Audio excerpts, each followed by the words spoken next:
Chapter 1. The New Girl. Mason Carter had ruled Crestwood High like a king perched on a throne of arrogance untouchable, undeniable, and unrelenting. That was, until he crossed paths with someone he never should have messed with. What unfolded next caught everyone off guard, a storm brewing beneath the surface that no one could have predicted. It all began with a single glance, not the fleeting kind that fades into the background, but the kind that sticks, the kind that makes you feel like you're trespassing in someone else's world. 16-year-old Riley Harper had been in Crestwood, Montana, for exactly 3 weeks. She could already sense the invisible line drawn around Hershey didn't fit in, and she wasn't surprised. She and her dad had bounced from town to town because of his job, a restless rhythm she'd grown used to.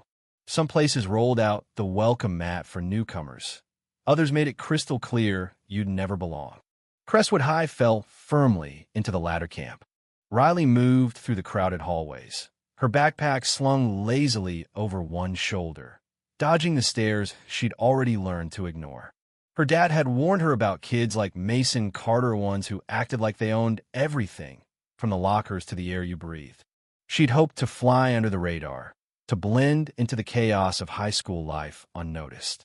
That dream lasted exactly 2 days. On the third day, Mason zeroed in on her.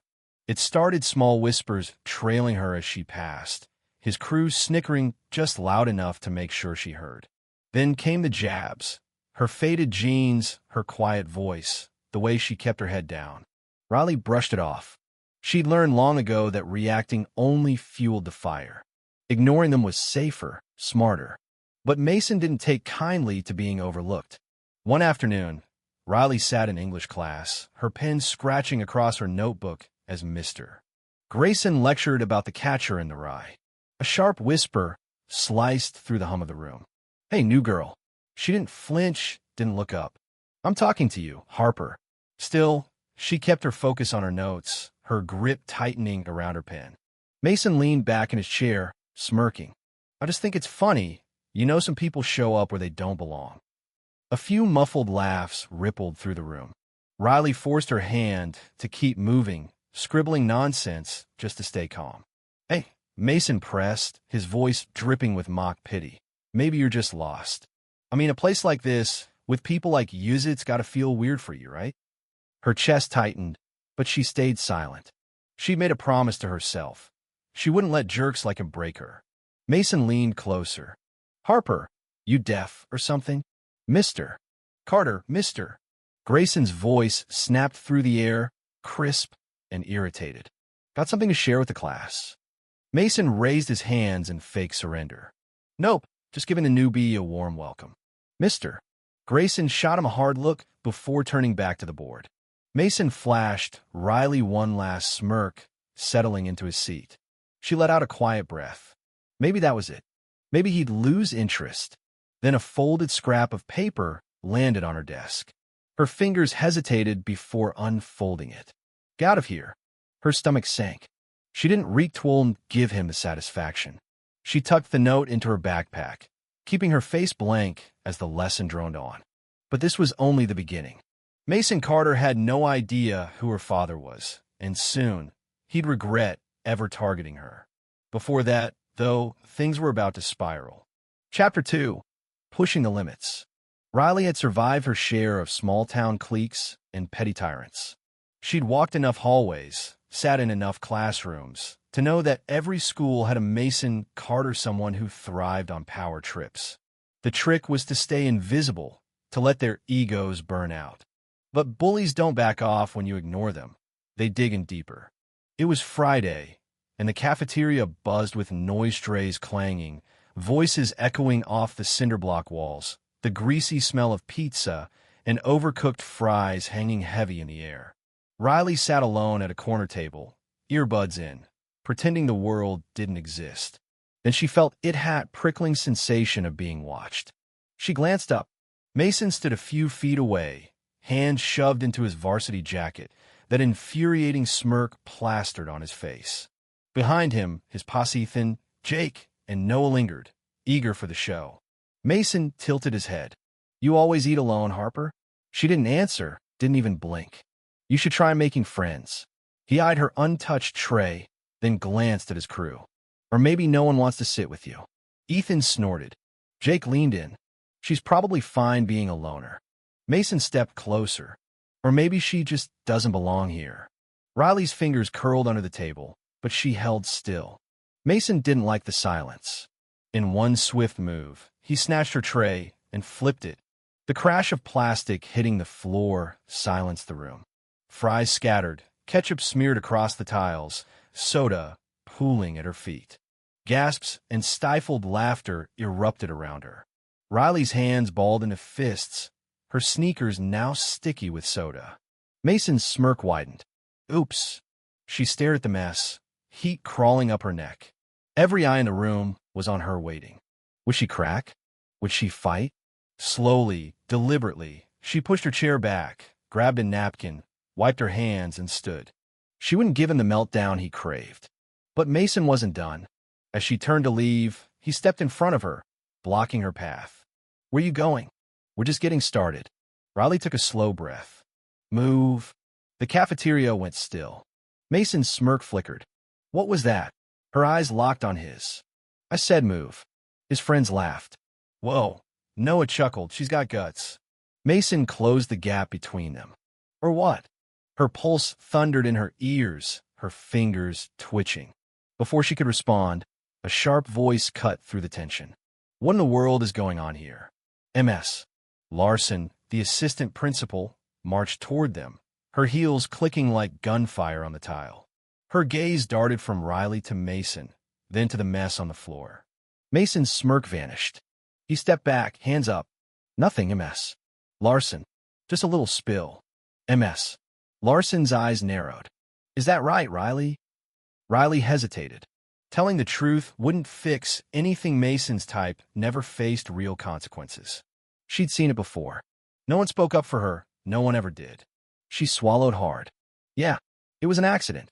Mason grinned. MS. Larson sighed. Fine. Clean this up. As Mason's crew snickered and swaggered off, he called over his shoulder, Catch you Monday, Harper. Riley stood there, staring at the ruined tray. Her dad always told her to stand her ground. But what good was it when no one cared? She grabbed her backpack and walked out. This time, though, she wasn't letting it go. Chapter 3. The Chief Steps In. The house was eerily quiet when Riley got home. She dropped her bag by the door and kicked off her soda-stained sneakers, avoiding her own reflection in the hall mirror. Riley, that you? Her father's voice called from the kitchen. Yeah, she muttered, trudging in. James Harper wasn't the kind of man who missed much. As Crestwood's new police chief, he'd spent years honing his instincts, reading people like open books. He leaned against the counter in his uniform, coffee mug in hand, his salt and pepper hair catching the light. His hazel eyes studied her before she even sat down. You okay? She shrugged. Yeah. He took a slow sip, still watching. How was school? Fine. She slid into a chair, tracing a scratch on the table. He set his mug down. Try again. Riley exhaled. She couldn't hide from him, always saw through her. Some kid dumped my lunch on me. The words hung there. James didn't react immediately, but his jaw tightened, his eyes narrowing just a fraction. Ooh, she hesitated. Naming Mason might make things worse. Bullies doubled down when cornered. Doesn't matter, she mumbled. His voice stayed low, steady. It does. She rubbed her hands together. Mason Carter. Something flashed in his eyes, recognition.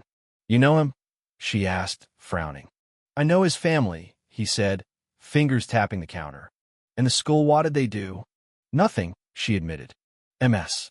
Larson showed up, asked if it was an accident. I said yes. His brow furrowed. Why?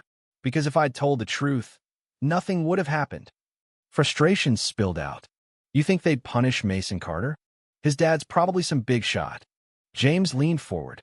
And what does that teach him? Or you? She blinked. What? When someone screws up, he said, voice calm but firm.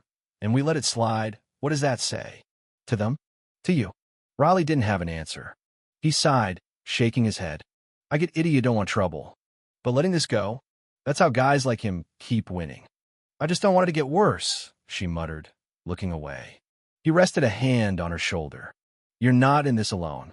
She swallowed, wanted to believe him. What she didn't know was that James Harper wasn't about to let this slide in. Mason Carter was about to find out who he'd tangled with. Chapter 4. The Reckoning. Monday morning felt different. Riley sensed at the moment she stepped out of her dad's cruiser murmur in the air, a shift in the usual rhythm. Kids stared, not with sneers, but with curiosity, maybe unease.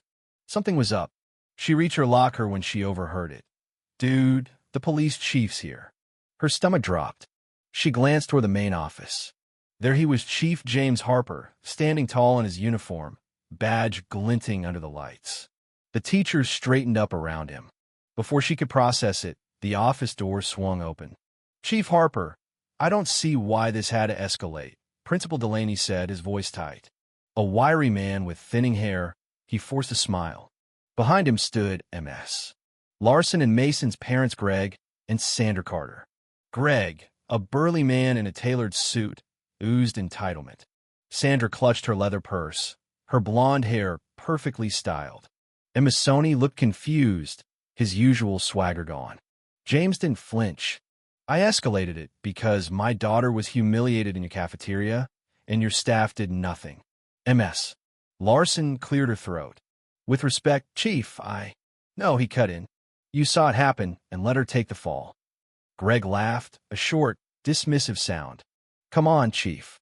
They're kids." It was a misunderstanding. James turned to him, voice steady but cutting. "A misunderstanding? Your son targeted my daughter, bullied her, embarrassed her in front of everyone." Sandra sighed dramatically. "Chief Harper, do you know how often we get calls about silly things like this? Boys will be boys. That's the problem." James shot back. "You raise boys like him, then act shocked when they think they're untouchable."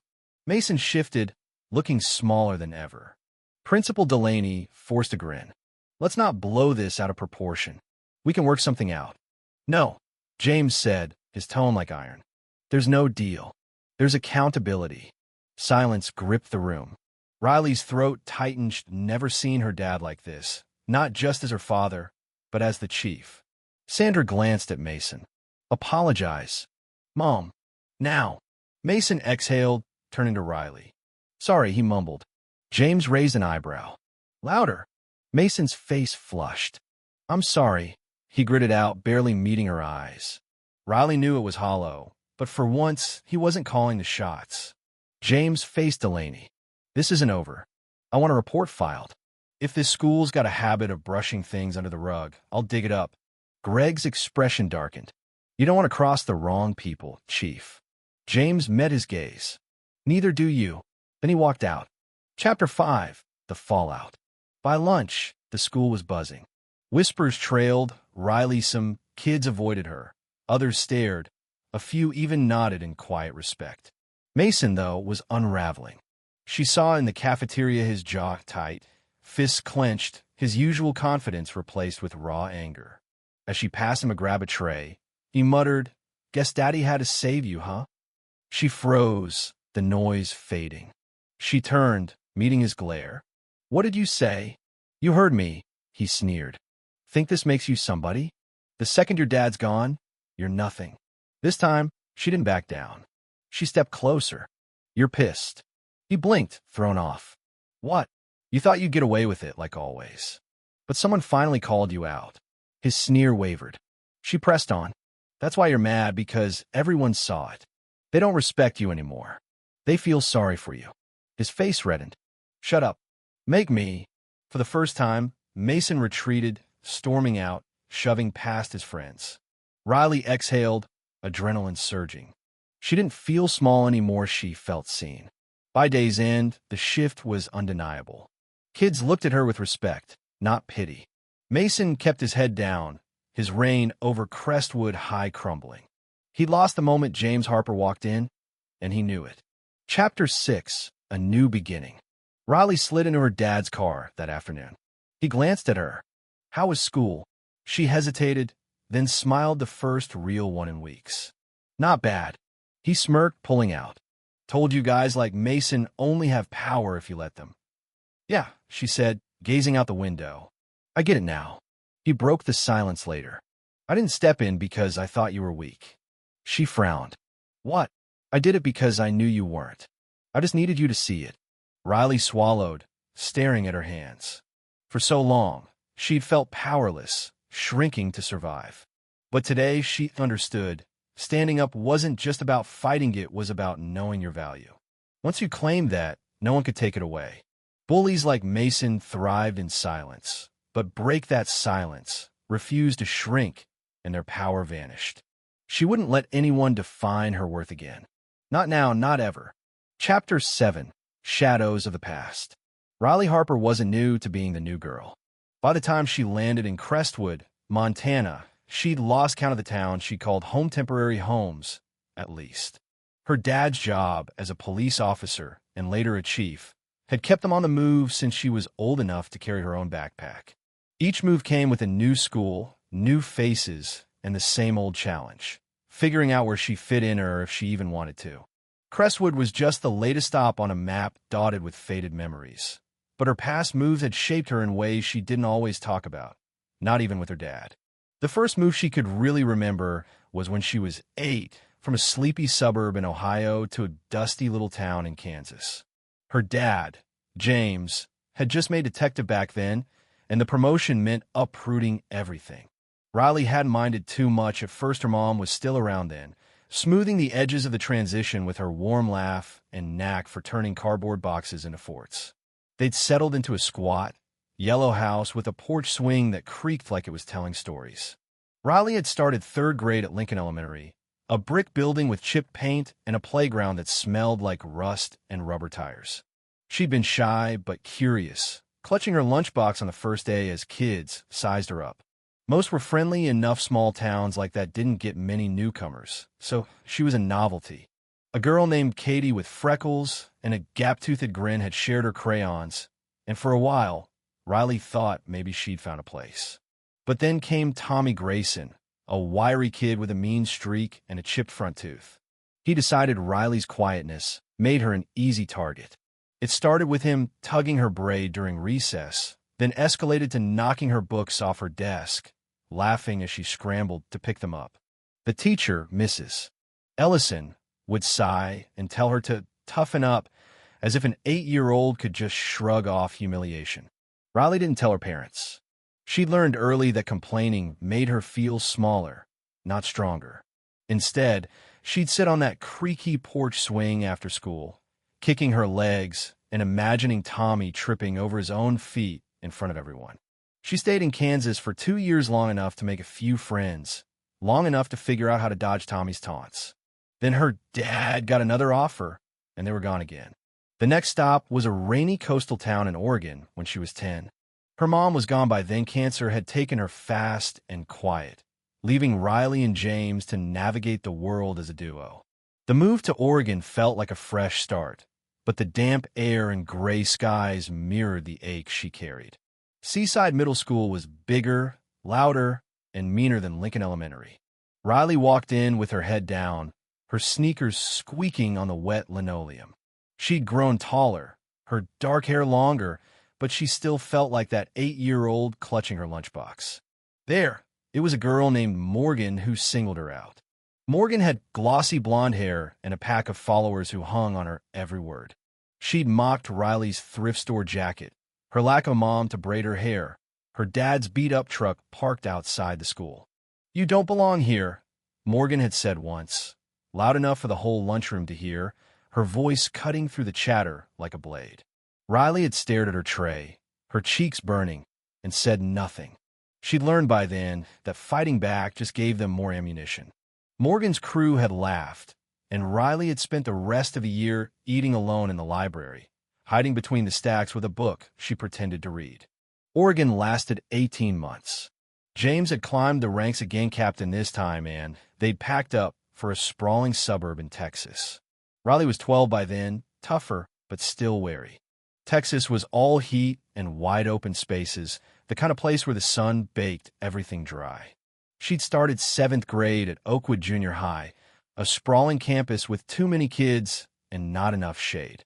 The bullies there were subtler, but no less cruel.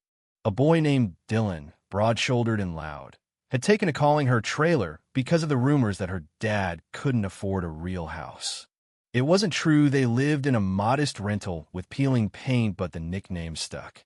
Dylan's taunts were relentless, tripping her in the halls, accidentally spilling her water bottle, smirking as his friends egged him on. Riley had tried standing up to him once, squaring her shoulders and telling him to back off. He'd laughed in her face, and the next day, her locker was plastered with sticky notes that read trailer trash. The principal had called it kids being kids and told her to ignore it. She'd spent that year perfecting the art of disappearing headphones on, eyes down, blending into the background until James's next transfer yanked her out again. There were other moves after Texas, a blur of towns in Colorado, Nebraska, and Arizona. Each one brought its own version of the same story. Riley, the outsider, learning to navigate the unspoken rules of survival. In Colorado, it was a clique of girls who'd snub her for not wearing the right brands. In Nebraska, a kid named Bryce had dumped her backpack in a puddle because she'd dared to sit at his table. In Arizona, she'd lasted 6 months before a group of boys started leaving anonymous notes in her locker crew drawings and insults she'd crumpled up and thrown away without a word. Through it all, James had been her constant. He'd always told her to stand tall, to not let the world grind her down. But Riley had seen how it worked. The kids who pushed hardest were the ones with the most to lose, and the adults who were supposed to help rarely did. She'd stopped expecting fairness, stopped hoping for allies. She'd gotten good at packing light, at keeping her guard up, at moving on without looking back. Crestwood was different, though, or at least it felt like it could be. She was 16 now, older and sharper, with a quiet strength she didn't always recognize in herself. The moves had worn her down, sure, but they'd also taught her something. People like Tommy, Morgan, Dylan, and all the rest, they only won if you let them. She'd spent years shrinking, staying silent, letting the Masons of the world think they could roll over her. But something about this place, about the way her dad looked at her now, like he believed she could take on anything, made her wonder if it was time to stop running. Her past moves weren't just a list of addresses. They were a map of lessons carved into her bones. Kansas had taught her to endure. Oregon had shown her how to hide.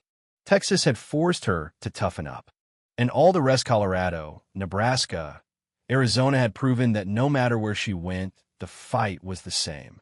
Crestwood wasn't just another dot on that map. It was a chance to rewrite the story. She didn't know it yet, but the girl who'd spent her life dodging shadows was about to step into the light. Riley sat on her bed that night, her room still half unpacked, boxes stacked against the wall like ghosts of those old towns. She pulled out a small, battered notebook she'd kept since Kansas, a habit her mom had started with her, jotting down little things to remember each place by. She flipped through it. Swing creaks, Katie's crayons, Tommy's laugh. Rain on the roof, library quiet, Morgan's voice. Texas sun, Dylan's smirk, sticky notes. Pages of fragments, a scrapbook of survival. She paused on a blank page, pen hovering. Crestwood didn't have an entry yet. She thought about Mason Carter, his smirk, his tray-flipping stunt, the way he thought he owned her silence. Then she thought about her dad storming into the school, about the shift in the air when she told Mason to shut up. For the first time, she didn't feel like the girl who ran. She pressed the pen to the paper and wrote, Montana wind, Mason's glare, my voice. It wasn't much, but it was a start. Her past moves had brought her here, and maybe, just maybe this time, she'd stay long enough to leave a mark.